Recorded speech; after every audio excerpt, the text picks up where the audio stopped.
এখন যে আনন্দটা নিয়ে আমরা বাংলা ভাষায় কথা বলতে পারি, স্বাধীনভাবে বাংলা ভাষায় কথা বলতে পারি, নিজের মত প্রকাশ করতে পারি, মনের ভাব প্রকাশ করতে পারি, সেই পথটা তো সহজ ছিল না।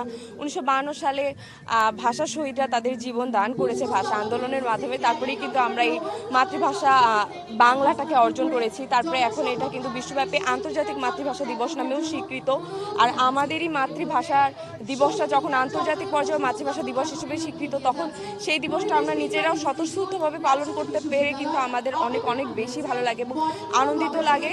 সাথে কিন্তু একটু আবেগ ঘন মুহূর্ত আমাদের ভেতরে তৈরি হয়, কারণ সেই সকল শহীদদের স্মরণেই কিন্তু আমরা আজ ফুল দিই, যারা কিনা এই ভাষার জন্যই তাদের জীবনটা উৎসর্গ করে গিয়েছেন। পৃথিবীর মধ্যে মানে বাংলাদেশই একটা দেশ যে দেশের বীর সন্তানেরা ভাষার জন্য প্রাণ দিয়েছে এবং তাদের এই আত্মত্যাগ কিন্তু আমাদের এখন শুধু বাংলাদেশের মধ্যে আবদ্ধ নয়, এটা সারা বিশ্বের মানুষ এই দিনটাকে আন্তর্জাতিক মাতৃভাষা দিবস হিসেবে পালন করছে। আসলে এটা আমার কাছে একটা গর্বের বিষয়, কারণ আমি বাংলা ভাষায় কথা বলতে পারছি, আমরা বাঙালি যাচ্ছি।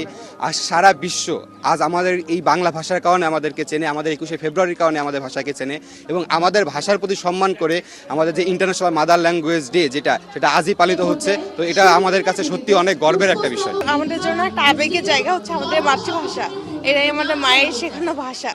তো একটা স্বাধীন দেশে আমরা হচ্ছে আমাদের মাতৃভাষায় কথা বলছি, আর স্বাধীন হওয়ার আগে পর্যন্ত আমরা এই স্বীকৃতিটা পেয়েছি।